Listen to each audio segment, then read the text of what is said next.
Shubprabhat.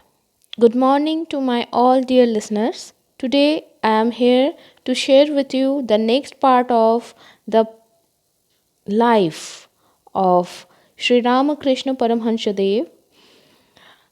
Till now, we came to know the divine conspiracy behind his birth. We came to know his infancy, his birth, his infancy, and a part of his boyhood, where we have seen that after losing his father, he was somehow by a divine destiny, he was more and more or thrusted towards the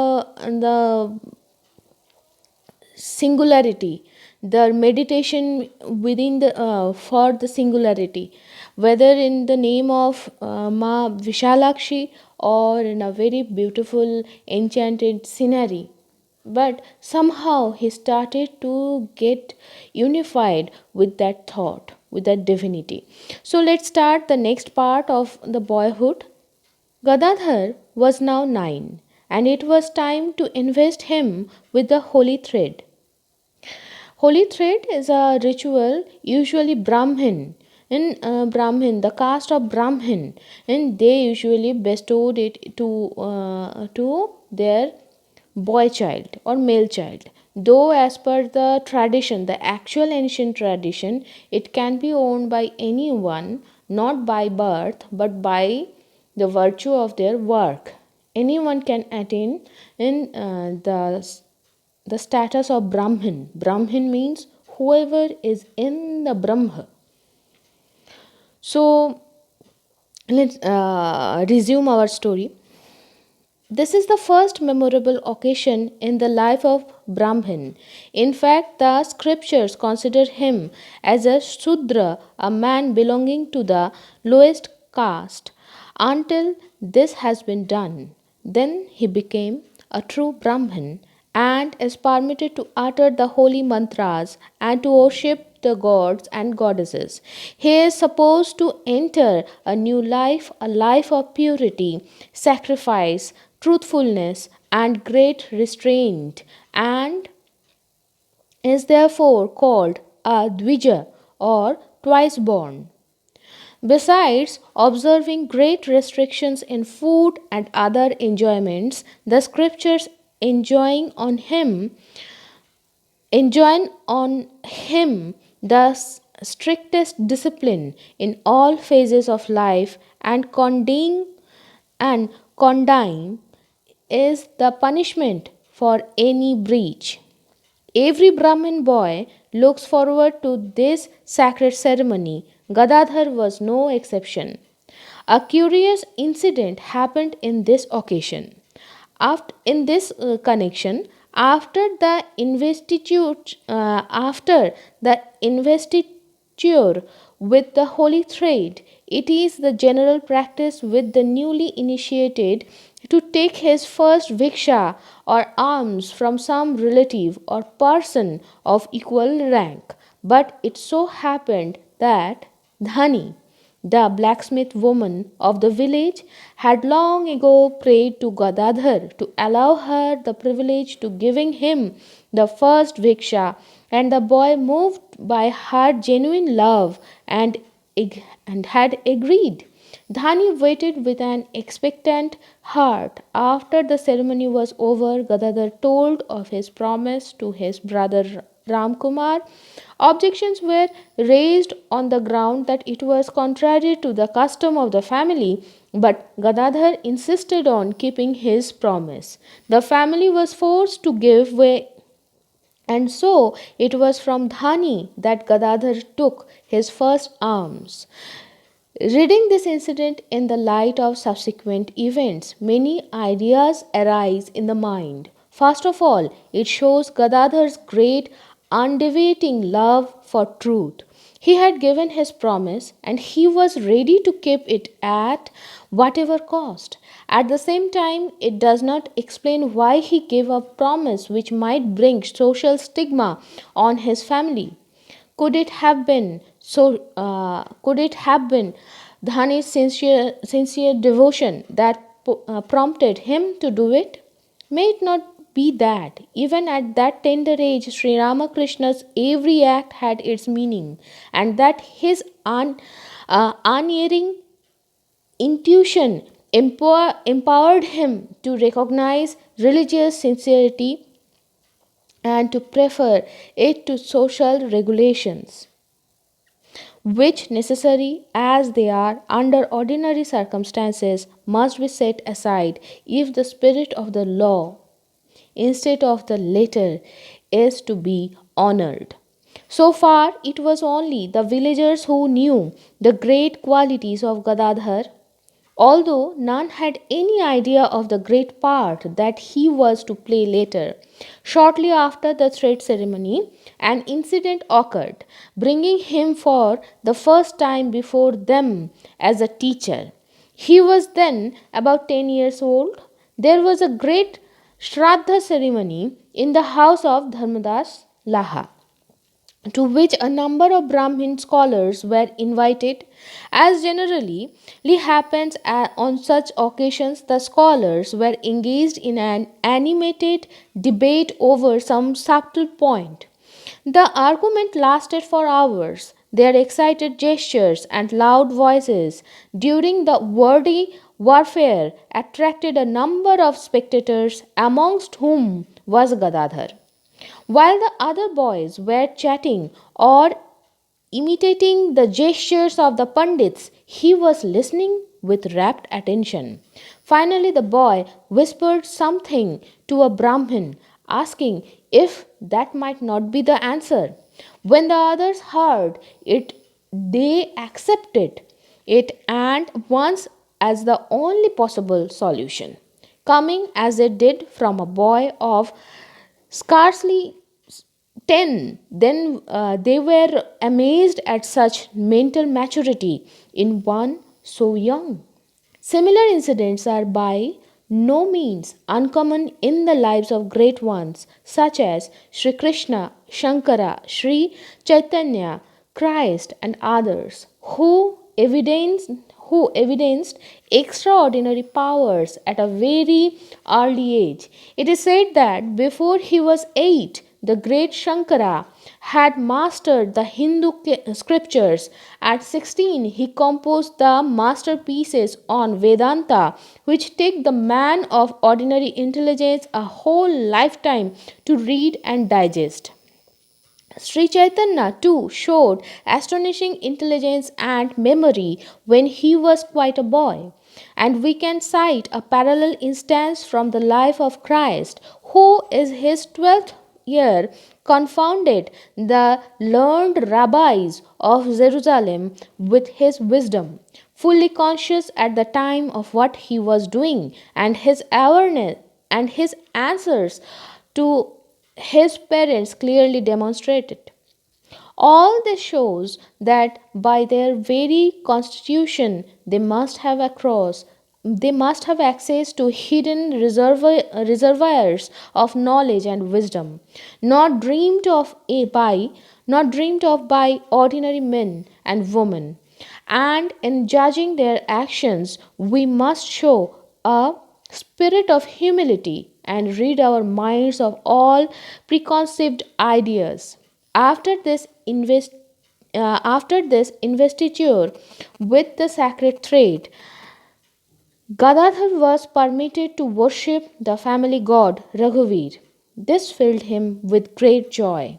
He was aware of his father's great devotion to him, so when he sat down to worship him, he thought of him not as a stone emblem, but as God incarnate, the creator, preserver, and restorer of the world.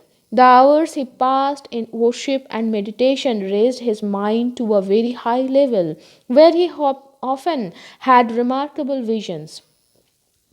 On a Shivratri night, arrangements were made for a dramatic performance in the village at the house of Shitanath Pine.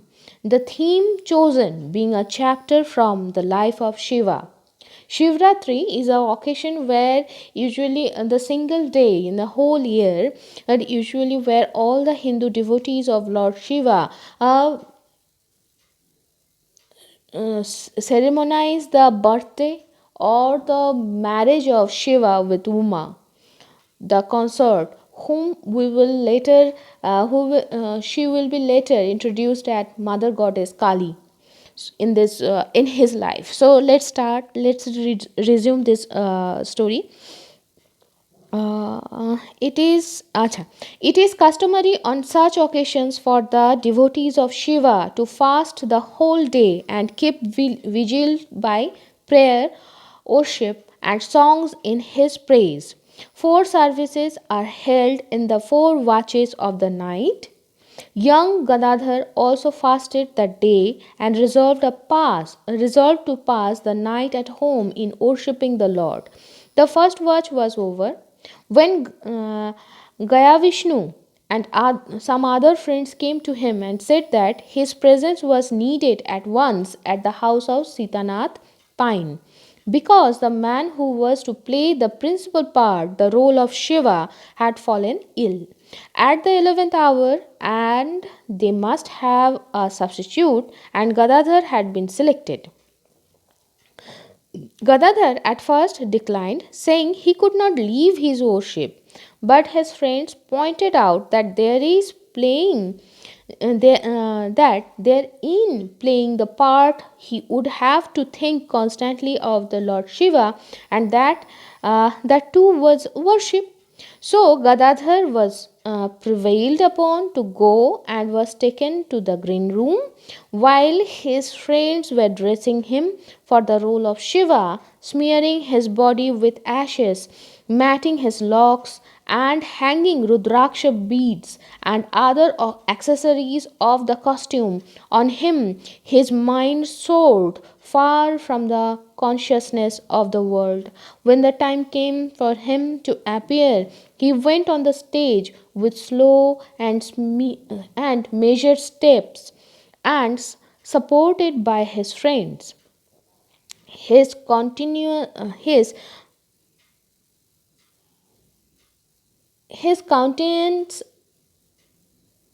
was grave, and as he stood before the spectators, he seemed the living impression of Shiva. The enthusiasm of the audience was unbounded. In the meantime, the boy had completely lost himself in the divine glory of Shiva.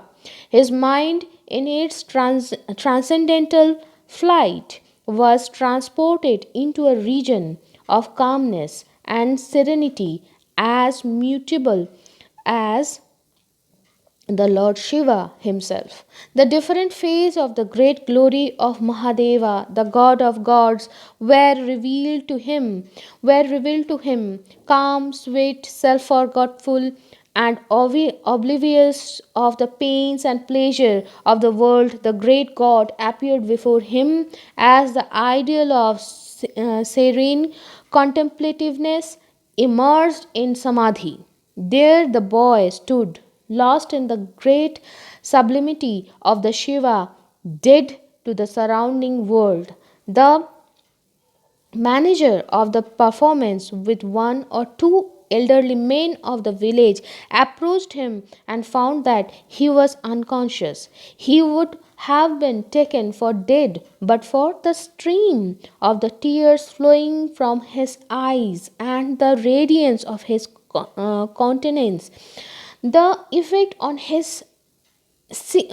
this scene upon all pious hearts among the audience were tremendous. Finally, his friends became alarmed and tried to restore him to consciousness, but in vain. The performance had to stop. He was taken home in that condition and did not recover outward consciousness till the next morning. Such trances became rather frequent thereafter. While meditating or listening to a devotional song, his mind would be withdrawn from outside objects and remain long in a state of absorption. When questioned about this, the boy said that meditation on any deity brought the real force before his mind, and the emotions evoked thereby caused him to lose outward consciousness. His mother and relatives were at first much concerned at these trances, but the boy's unimpaired health and bodily vigor gradually set their minds at ease. Though he was often thus overpowered, there was no interference with his daily routine. He took great delight in all the religious ceremonies of the village, deriving equal pleasure from the worship of all forms of deity without distinction. This impartial love enabled him in the long run to realize that the same divinity was behind all images and religions.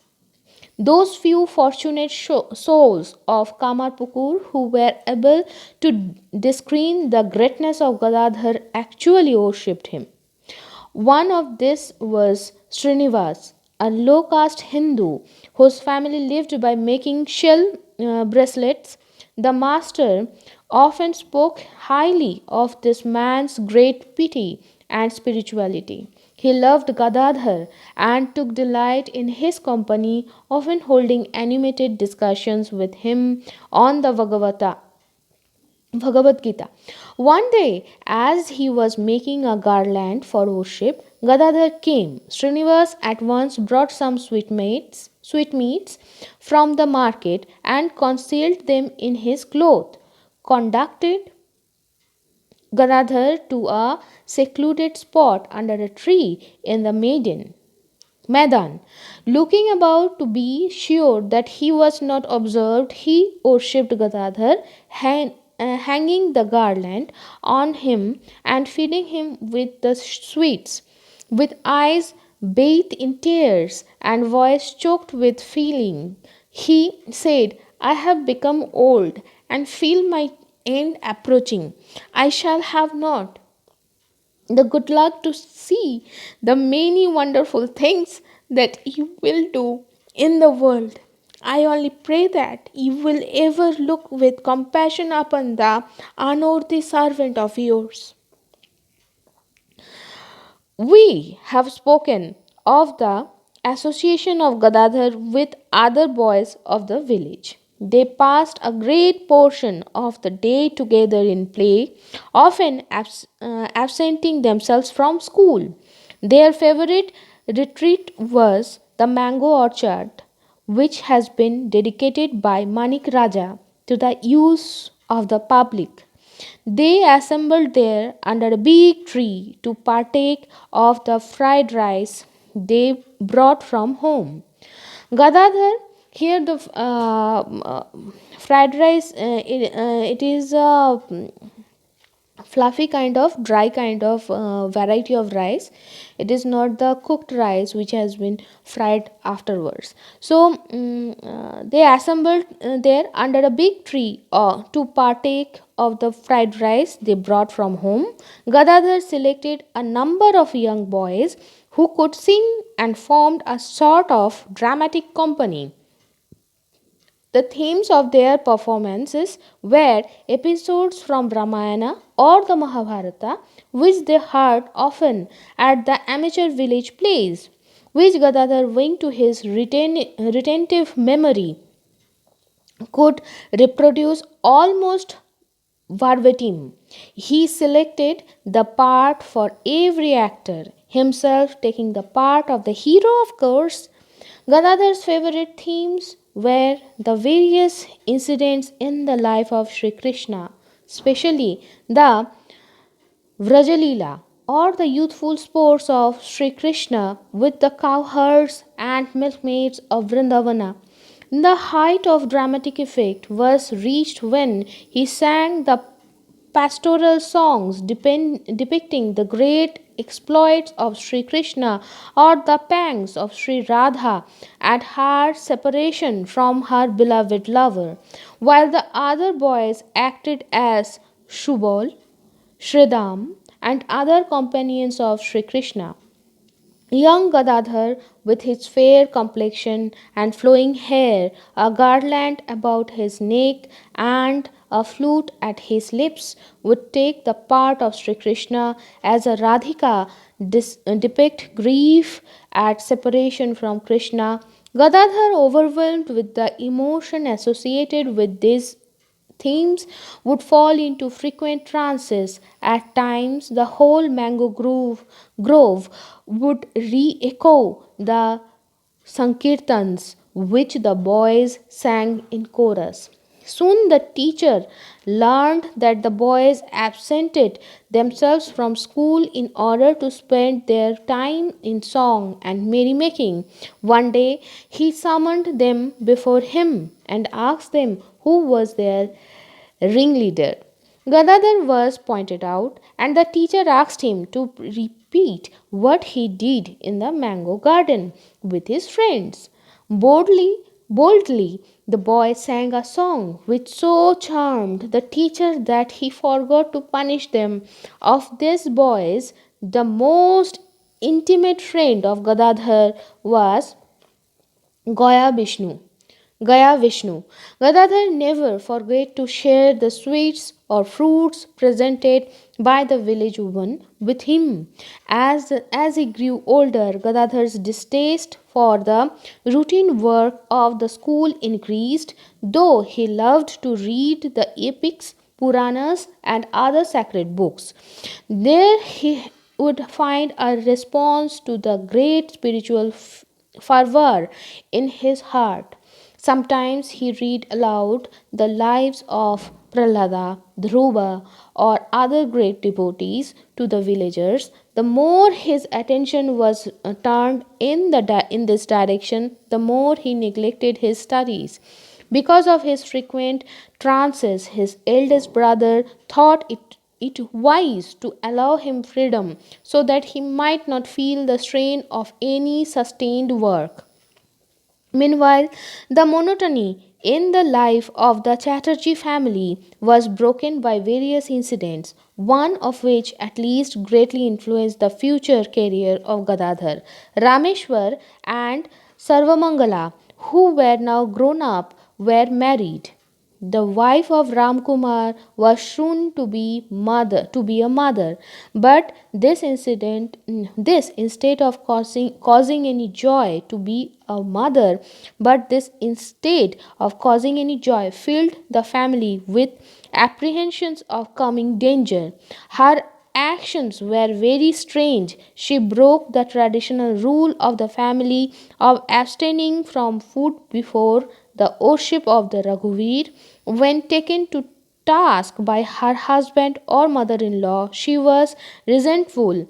In the year 1849, she gave birth to a male child who was named Akshay and expired soon after, thus fulfilling the prophecy of Ram Kumar. From this time, there set in an adverse tide in the pecuniary condition of the family.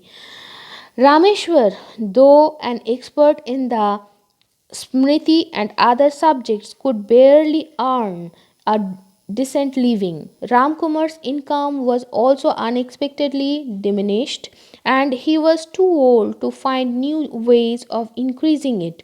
He had scarcely recovered from the great shock of losing his dear wife, the loving companion of 30 years, when he was called upon to face financial difficulties, forced into debt which he had no way of paying. He resolved to go elsewhere to some place where he might turn his qualifications to a better account. Upon the advice of friends, he decided to go to Calcutta and open a toll at Jhamapukur in the center part of the city. The burden of the family now fell on Rameshwar, young and inexperienced as he was. He tried to accommodate himself to his new situation. He had to look after a aged mother, a younger brother, and his own wife, as well as a motherless boy of Ramkumar. Gadadhar's aversion for education filled him with great concern for his future, but he inherited Khudiram's precious trait of looking to God in everything and resting satisfied with what was ordained by the divine will.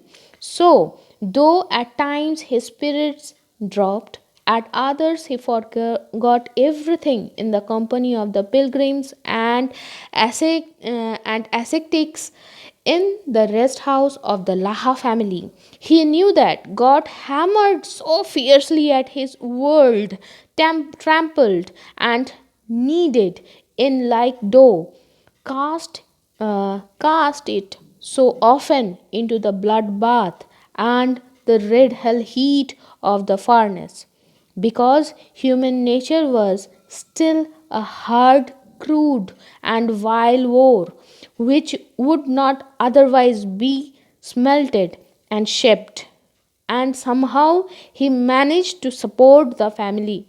The death of Ramkumar's wife threw Chandra Devi into a sorry predicament. When her daughter in law was the housewife, Chandra Devi was to a great extent free from the concerns of the family and spent her time mostly in prayer. Now, at the age of 58, she was hurled back into the world. Besides taking care of Akshay, she had to help in cooking, the worship of Raghuvair, and other domestic affairs. In the grip of old age and infirmity, she must again pick up courage, leave her rosary aside, and give herself to the service of the family. So, my dear friend, I'm going to stop here. Again, we will return back to the life of masters in next Friday, where we will read about on the threshold of youth what he had gone through and some incident of his life. I must beg your pardon for my stammering. Somewhere I was stammered, somewhere I hindered my pronunciation, somewhere I was really bad in pronouncing some words. So really I'm sorry for that, but I must say thank you for sticking with me. Still you are showing your support both in YouTube platform and other social media platform like Daily Hunt and share chat. So thank you for showing me your support here, and your support means a lot to me, which gives me the courage to move forward. So see you tomorrow, that is Saturday, in Dhrubavani and Dhrubani Shubhavani in these segments. So till then, tata.